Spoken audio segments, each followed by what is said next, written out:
Ready, set, hut, bonsoir et bienvenue dans Touchdown et Tartiflette. Touchdown et Tartiflette, c'est votre émission hebdomadaire où nos analystes décortiquent joyeusement l'actualité de la NFL. Et là, ça y est, c'est The Division Week. Qu'est-ce que ça veut dire? On va t'en parler dans un instant.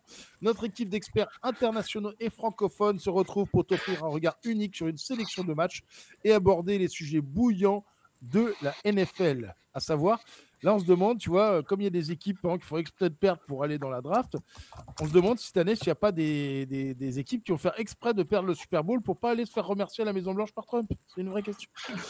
Pour retrouver tous les pronos de tous les matchs et sur le site prononfl.com. Non, bien sûr qu'ils vont gagner le Super Bowl. Voilà, c'est sur prononfl.com. D'ailleurs, on va bientôt t'en parler dans les semaines qui suivent de ce site antique. Tu peux jouer avec nous, le reste de la communauté francophone. C'est pas vrai non plus parce que les inscriptions sont fermées. Puisque tu es là, pense à liker la vidéo, t'abonner à la chaîne, envoyer le lien à ta grand-mère, un petit coucou, un commentaire. Sans plus attendre, notre équipe, notre duo d'experts d'expertise, j'ai nommé notre gars du Sud, Olivier Rival. Bonjour. Bonjour, comment tu vas? Ça va, voilà. D'autant que son fond est flou, son esprit, lui, est clair. Voilà. Ça, c'est joyeux. Lui, c'est notre expert du nord, c'est-à-dire que tu vas jusqu'au nord et tu continues après du trou et après il est là-haut. Après du trou, faut pas trop le dire, ça. Voilà. Rémi, bonsoir. Bonsoir Rico, bonsoir Olivier, bonsoir à tous. Alors, attends, dans d'autres podcasts, nous, je l'appelle Rémi parce qu'il n'a pas écrit de livre, mais dans d'autres podcasts, on l'appelle Rémi Lecomte. J'ai entendu ça tout à l'heure. Eh, t'as vu ça? J'attends qu'on m'appelle Monsieur Lecomte, mais bon, Monsieur Lecomte. Ouais, c'est vrai qu'ici, on est plus ambiance chabit que nom de famille, mais bon, après, ouais, on est plus sur de la tartiflette, effectivement. Chacun son style. Voilà. Donc, Division Week, la semaine dernière, c'était The Wild Card. Personnellement, j'ai découvert un truc. Apparemment, il y a plein de gens qui sont moqués de moi parce que tout le monde savait que ça existait à part moi. Parce que je me suis payé. Voilà, je me suis pas payé le Game Pass parce que j'avais arrêté le Game Pass depuis je sais plus quelle finale où le Game Pass avait lâché dans le dernier quart d'heure. C'est tous les ans, c'est plus ou moins tous les ans. Ah là, il y a une fois où ça a bien lâché, c'était peut-être 49ers Chiefs. Ouais. Le premier 49ers Chiefs. J'ai plus jamais pris un Game Pass après ça. C'était honteux, ils m'ont remboursé 10 balles, les fils de chiens. J'étais Pareil. Très, très énervé. J'aurais expliqué voilà. Et là, je me suis dit, allez, petit plaisir, ras le cul des streams à la con. Et donc, je me suis payé pour 25 balles le Game Pass Playoff. C'est quand même pas mal, tu vois. C'est raisonnable, on va dire. Et donc là, j'ai découvert le stream Nickelodeon, c'est-à-dire le stream Canal J ou Gulli. Ouais, le stream Gulli en France, si tu veux, globalement. C'est le style pour les petits enfants. Et la valeur de prod était colossale. Et je me suis dit, bon, je vais regarder ça un peu, mais je ne vais pas regarder 3 heures de Bob l'éponge. C'est ce que j'ai fait. J'ai regardé 3 heures de Bob l'éponge. Impossible de zapper, impossible de décrocher. La seule erreur que j'ai trouvée, c'est qu'il y avait les pubs pour adultes. Ça, j'ai pas bien compris je pense qu'il y avait une erreur de commercialisation du merdier. Mais le truc, c'était incroyable. J'adore. Attends, quand c'est Dora l'exploratrice qui vient t'expliquer le face mask. Mec, tu te dis ok, d'accord. Ok. Voilà, tu vois, c'est ça qui devrait s'inspirer de ça, tu sais, quand ils font quand ils diffusent le Super Bowl sur les chaînes françaises, avec les commentateurs qui ont zéro pédagogie, là. À un moment, on pourrait même regarder du soccer avec un truc pareil. C'est ça. je serais presque tenté. Alors là, il passe avec le pied parce que c'est son copain qui doit l'aider à aller pour aller voir l'autre en face. Attends, qu'est-ce que j'avais noté? Alors, j'avais écrit dans le chat un truc génial pour dire qu'il avait perdu, mais que c'était pas grave. Ah oui, une interception là, il a perdu le ballon, mais c'est pas grave, ça arrive. Génial. Génial, tu sais, le positivisme pour enfants. Trop beau, c'était trop beau, quoi. Tu te dis, ouais, c'est comme ça qu'on devrait faire dans ce monde woke et éveillé où on doit tous être gentils avec tout le monde. Là, si c'est comme ça, je suis d'accord. Oui, son pied est cassé, mais tu sais, c'est dangereux parfois parce qu'il est très fort. Oui, c'est l'os qu'on voit, mais c'est pas grave. Attends, on va mettre du slime dessus. Non, mec, je suis en grande attente qu'ils fassent la même chose avec les matchs de MMA, les trucs comme ça, un truc un peu. Tu vois, avec les Schtroumpfs qui commandent le MMA, je pense qu'on peut vraiment atteindre des levels propres. Quoi. Tu vois, nous, on a quoi comme dessin animé français, nous? Astérix qui commente le rugby, ça peut être pas mal, ça. Bien sûr. Bon, allez. Trêve de plaisanterie. Wildcard Weekend la semaine dernière. Bah, écoute, c'est très simple.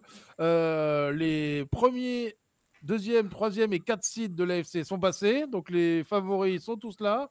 Et en NFC, à part les Commanders qui sont venus casser les couilles à tout le monde, c'est pareil. C'est grand ça. Qu'est-ce que vous avez pensé de cette semaine de Wildcard? Écoute, il n'y a pas eu beaucoup de suspense dans la plupart des matchs, à part justement le match des Bucks et des Commanders qui s'est joué jusqu'à la dernière seconde. Pour le reste, ça a plutôt été une formalité pour pas mal d'équipes. Je pense aux Ravens, aux Bills, ça n'a pas été trop dur. Après, j'ai été surpris par les Texans parce que ils ont été meilleurs que je pensais, et c'est vrai qu'ils ont quand même plié les Chargers, que j'avais pas forcément prévu. Et du côté de la NFC, on a quand même eu un bon Rams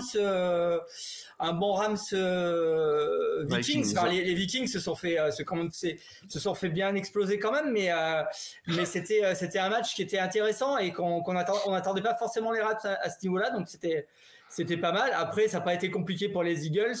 Et puis bon, il y a eu ce Commanders Buccaneers qui a été serré jusqu'au bout, même si ces deux équipes, je pense, quelle que soit l'équipe qui le gagne, elle aurait eu du mal au tour suivant. Donc je pense que pour les Commanders, ça va quand même être compliqué la semaine prochaine. Alors, on dit ça, mais alors déjà, je voulais te féliciter parce que tu es le seul qui a pris des risques sur un match où personne t'attendait, à savoir que tu pronostiques sur le match de Philadelphie-Los Angeles.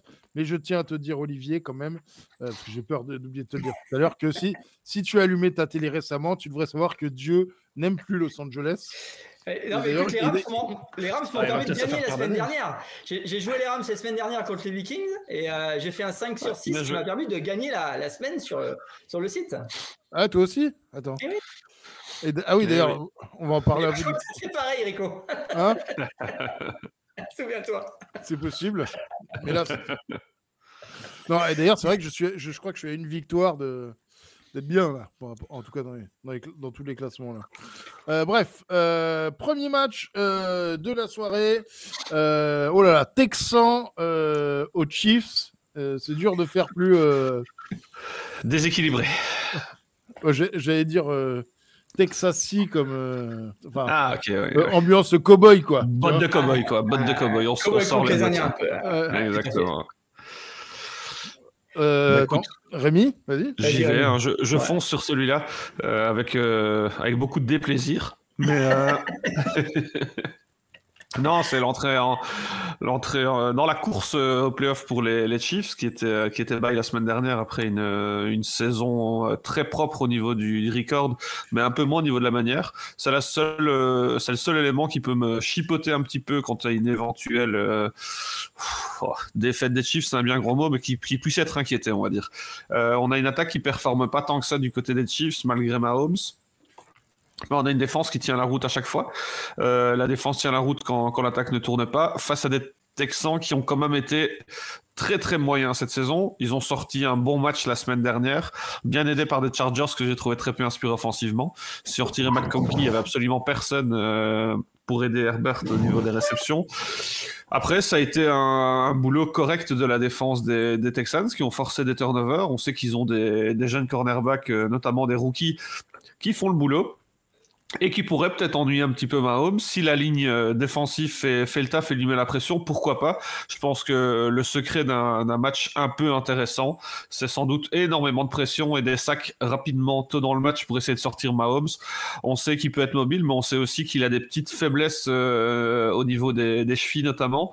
Et on l'a déjà vu finir des matchs clopin-clopant. Mais c'est vrai que je pense que même clopin-clopant, il remporterait cette rencontre. Pourquoi ?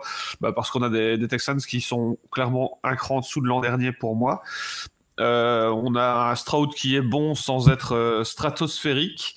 Certes, on a Nico Collins qui est plutôt pas mal. Je suis un peu déçu au final par l'apport de Mixon qui est bon, mais j'en attendais peut-être un peu plus de lui. Et donc voilà, c'est pas mal d'éléments qui font que les Chiefs jouent à domicile dans un match où ils se sont quand même reposés pendant 2 semaines, face à des Texans qui se sont légèrement relancés, mais ça reste quand même l'arbre qui cache la forêt, ce match de la semaine dernière. Donc gros avantage Chiefs. J'espère voir un peu de suspense. J'espère voir des Texans qui me font mentir. Mais j'imagine mal les Chiefs tomber avec l'expérience qu'ils ont en playoff. Olivier? Bah écoute, je suis un peu de l'avis de Rémi. Hein. C'est vrai que les Texans nous ont surpris la semaine dernière, notamment avec leur défense. Ils ont mis une grosse pression sur Herbert. Qui a été intercepté 4 fois, je crois, ce qui est pas anodin parce que c'est pas un QB qui se fait intercepter souvent. Donc ils ont gagné ce match avec leur défense. Après, du côté attaque, c'est pas franchement spectaculaire. Alors c'est vrai qu'ils comptaient sur Diggs qui s'est blessé, mais même avant, les Texans n'étaient jamais une grosse machine offensive. Ils ont fait une saison bonne sans plus. Et pour moi, ça me paraît beaucoup trop faible au final pour aller inquiéter les Chiefs à Kansas City sur ce premier tour de playoff pour les Chiefs. Alors c'est vrai que l'inconnu, c'est est-ce que les Chiefs auront bien digéré 2 semaines de repos, parce qu'au final ils auront fait 2 semaines pleines de repos pour la plupart d'entre eux. Est-ce que les Texans vont réussir à mettre aussi une pression sur Mahomes qui pourrait le faire déjouer? Mais franchement, j'y crois pas. J'aimerais bien y croire parce que je préférerais de loin jouer les Texans que les Chiefs si les Bills passent le prochain tour, mais j'y crois pas des masses, donc je pense que les Chiefs devraient passer assez facilement samedi soir. Comme ça on se couchera plus tôt, c'est bien. Merci beaucoup. Et Bills Ravens, Olivier, le match le plus disputé donc de cette semaine. Et oui, le plus beau.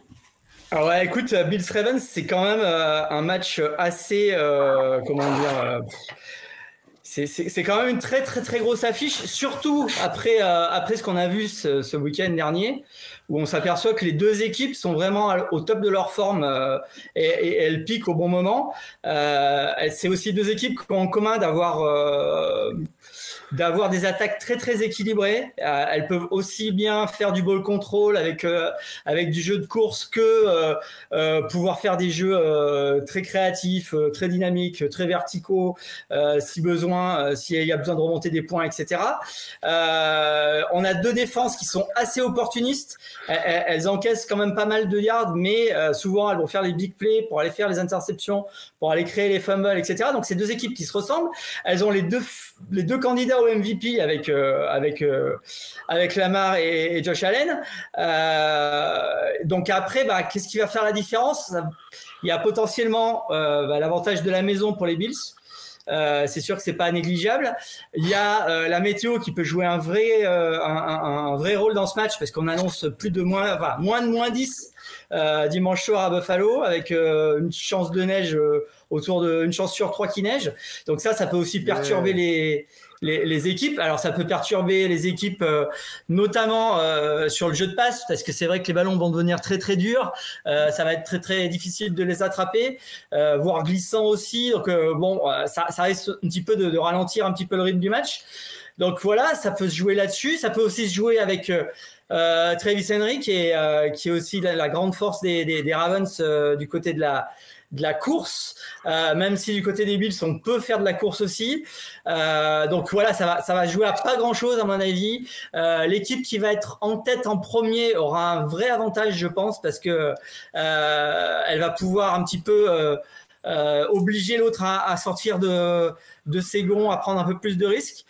Mais ça peut se jouer à rien, et je suis très hypé en guillemets par ce match, parce que ça va être un peu je vais pas dire que c'est le Super Bowl avant l'heure, mais ça va être quand même un très gros match qui est à l'heure du Super Bowl habituel, à minuit 30 dimanche. Le vainqueur devrait aller défier les Chiefs derrière. Voilà, c'est je pense un vrai match à voir. Bon, moi je joue les Bills forcément, mais écoute, ça va vraiment être, je pense, très serré. Rémi? Pour te faire plaisir, je vais dire que je suis très tartiflé par ce match. Mais non, vas-y, je te laisse. Non, je vais me faire une blague avec biflé, mais c'est pas grave. Vas-y. Ah, ok, d'accord. Très important. Non, le plus beau match de ce week-end, peut-être le plus beau match de ces playoffs. C'est très possible également. On a deux énormes écuries qui se rencontrent. Les Ravens sont montés en puissance au fur et à mesure de cette saison. Les Bills ont toujours été bons. Ils ont eu un petit trou d'air justement face à Baltimore en saison régulière. Beaucoup d'absents en défense et donc ça a sans doute fait la différence. Là, l'infirmerie est plus ou moins vide de chaque côté. C'est un bien grand mot, on est quand même en fin de saison, donc il y a toujours des petits bobos à gauche à droite. Mais malgré tout, on devrait voir des équipes presque à 100%. C'est très intéressant, un duel entre deux quarterbacks redoutables, deux favoris MVP également. Et du running game, beaucoup de running game. C'est vrai qu'on a tendance à oublier que James Cook fait quand même plus que le boulot du côté de Buffalo. Alors c'est certes moins ronflant et moins sexy au niveau des stats qu'un Henry ou qu'un Barkley du côté de Philly, mais malgré tout c'est impressionnant. La semaine dernière, je pense qu'il dépasse très largement la barre des 100 yards. Il fait un plutôt bon match. On a une ligne offensive qui tient la route également. Donc voilà, c'est un face-à-face compliqué. Je donne un léger avantage au niveau du running game à Derrick Henry forcément, mais malgré tout, je pense qu'on a un match assez intéressant. Et au niveau des QB, par contre, je donne largement mon avantage en playoff à Josh Allen. On sait que Lamar a peut-être une tendance à se trouver dans les moments importants. C'est peut-être l'année ou jamais où il peut prouver qu'en fait, il vaut clairement ce qu'on estime de lui, entre guillemets, parce que ça a toujours été un excellent joueur en saison régulière et moins en playoff, notamment dans les grosses rencontres. La semaine dernière, il n'y a pas vraiment eu de match, que ce soit pour une équipe ou pour l'autre.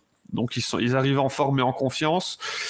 Les conditions météo vont beaucoup jouer, la bataille des lignes forcément va beaucoup jouer. J'ai l'impression qu'au petit jeu de l'expérience et de la pression, j'ai l'impression qu'un Lamar peut peut-être faire une erreur ou deux qui pourrait leur coûter le match. Je donne un très très léger avantage aux Bills, mais c'est clairement le match 50-50 de ce week-end. C'est deux équipes en grande forme. C'est peut-être les deux meilleures équipes actuellement. J'ajouterais peut-être les Lions à ce trio. Donc voilà, match hyper intéressant. Heure du Super Bowl pour une confrontation qui pourrait largement ressembler à ce qu'on verrait au Super Bowl.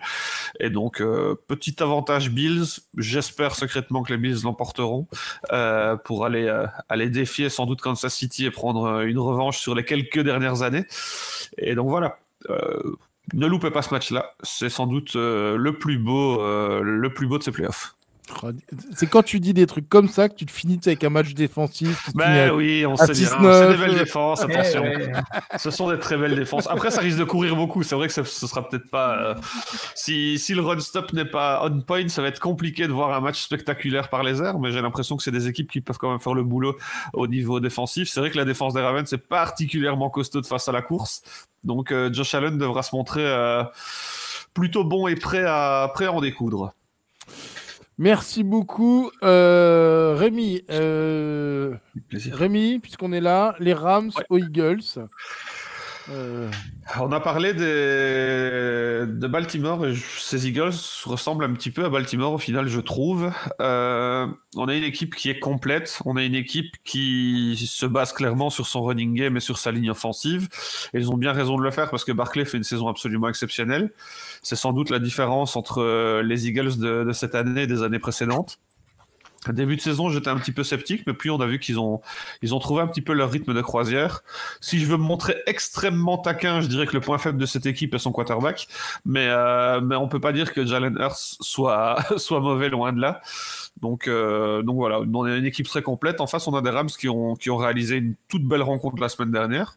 La belle perf de la semaine dernière, je trouve, avec celle des Texans, mais dans la manière, j'ai préféré largement celle des Rams, qui ont réalisé un match plein du début à la fin, notamment du côté défensif, là où je les attendais peut-être un petit peu moins. Le secret de cette rencontre, à mon avis, pour les Rams, ça va être très compliqué, mais il va falloir une ligne offensive très très très très costaude pour résister au pass rush des Eagles, et il va falloir, à l'inverse, réussir à inquiéter cette ligne offensive des Eagles qui est pour moi l'une des meilleures de la ligue, si pas la meilleure de la ligue ces dernières semaines.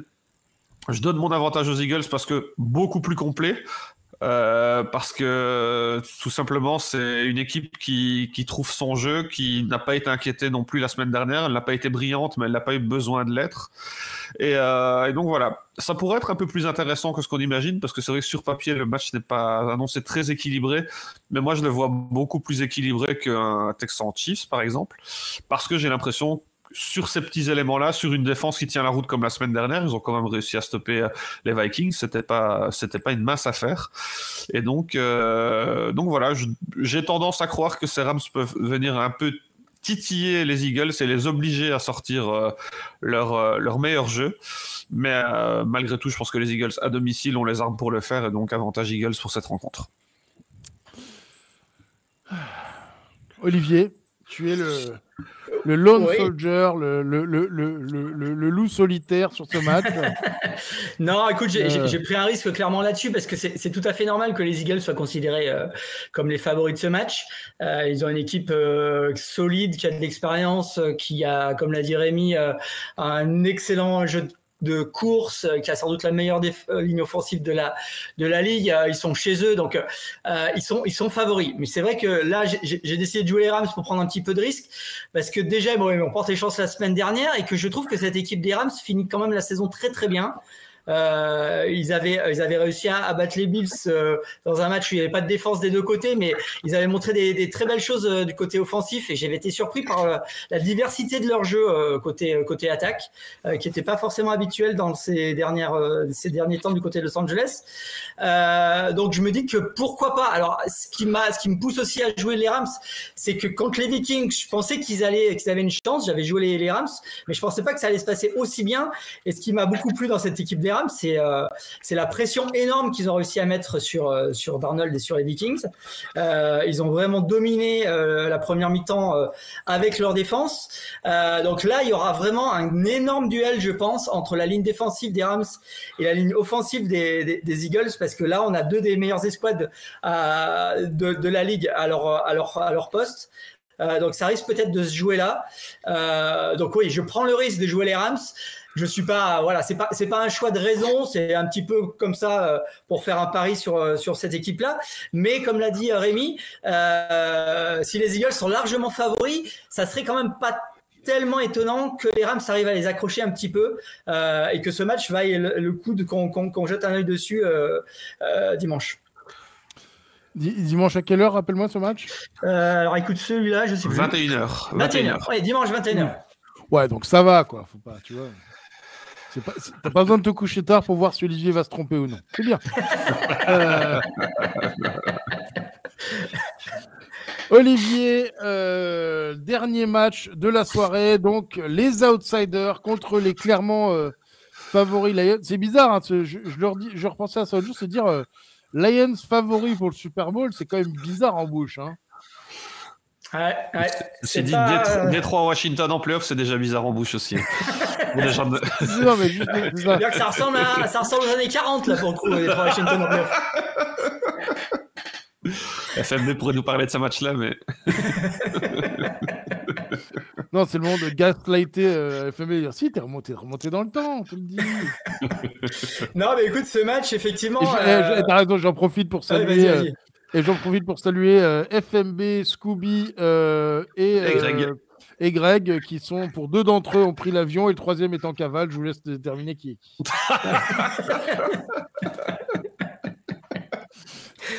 Pardon, Olivier, vas-y. Non, écoute, comme tu l'as dit, c'est pas un match qui paraît équilibré sur le papier. Les Lions sont quand même très très largement favoris.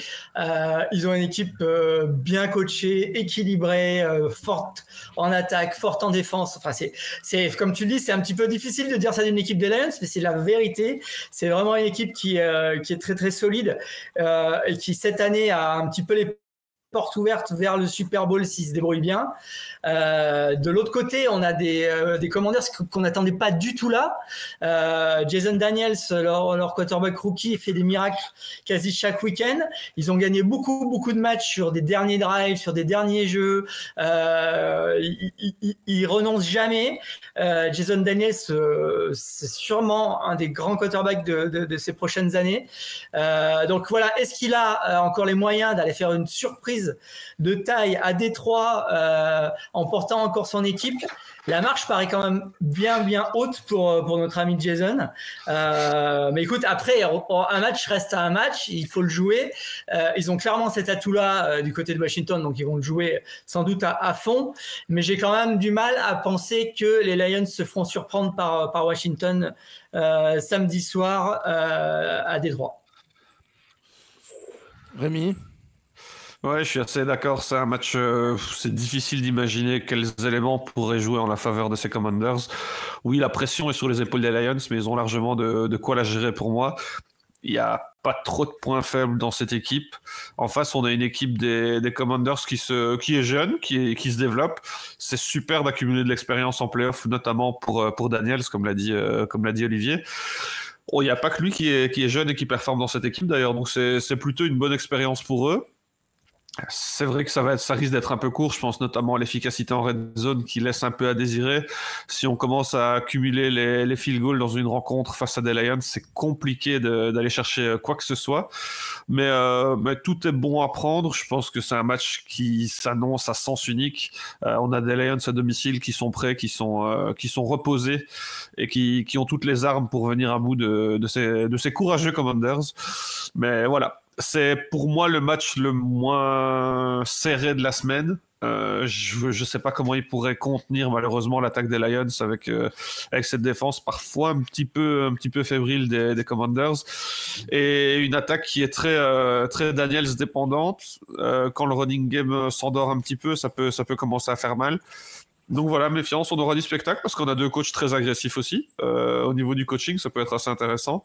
On va très certainement voir des quatrièmes tentatives qui vont être tentées, plus d'une fois dans la rencontre d'ailleurs. Je pense que du côté des Commanders, on n'a rien à perdre, donc effectivement, autant prendre tous les risques pour essayer d'un petit peu vivoter dans cette rencontre. Bah écoutez, merci messieurs, je crois que c'est tout. Est-ce que vous pensez, est-ce que vous avez le sentiment que ces playoffs manquent un tout petit peu de suspense ? Oui, pour l'instant, oui. Et d'habitude, je suis extrêmement emballé par le Divisional Round qui est régulièrement, pour moi, le plus beau week-end de l'année. Et cette année, en fait, à part ce Bills Ravens, il n'y a pas grand-chose à se mettre sous la dent. On espère que les Rams sauront nous faire mentir et sauront donner raison à Olivier au final. Pour les deux autres rencontres, c'est quand même des matchs qui s'annoncent assez bien à sens unique. Et ouais, c'est assez dommage. Je suis assez d'accord avec toi sur le côté compétitif de ces divisional rounds qui sont quand même assez avancés dans la saison. On pourrait s'attendre à avoir plus d'équipes performer et mettre en danger les autres. Olivier ? Ouais, écoute, c'est malgré tout assez logique. On a eu un petit peu le même type de réflexion avec la saison de NCAA. Le premier tour était décevant parce qu'il y avait très peu de matchs serrés. Le deuxième tour qui correspond au Division a été beaucoup plus accroché, même sur des matchs qui étaient a priori pas accrochés. Donc on va croiser les doigts pour que ça le soit. On n'est jamais à l'abri d'une surprise, hein, malgré tout. C'est des équipes qui sont en playoff NFL, donc c'est pas non plus des mauvaises équipes qui sont sur le terrain. C'est vrai que j'ai du mal à me hyper sur les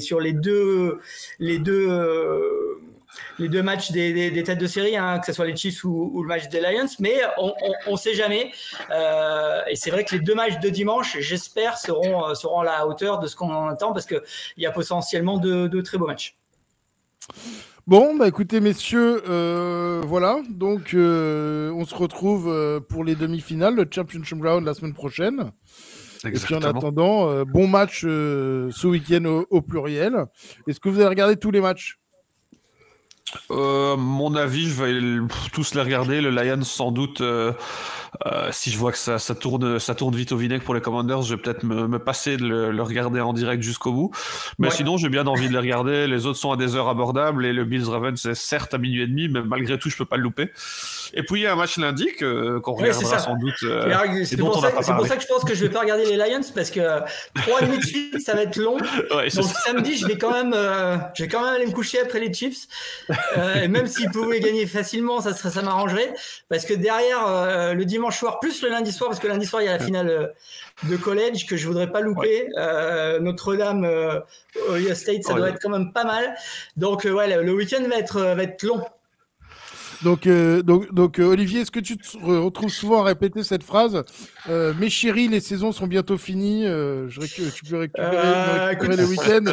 Le truc, c'est qu'à la fin de la saison, comme les matchs se passent de plus en plus en cours de nuit, tu gênes de moins en moins ta famille, tu dors. Oui, c'est vrai, ouais. Le dimanche à 19h, il n'y a plus rien. Donc ça... Ouais, mais c'est la fatigue cumulée, quoi, aussi. Bon, écoutez, messieurs, bonne soirée à tous et on se retrouve la semaine prochaine. Ciao, ciao. Merci. Salut.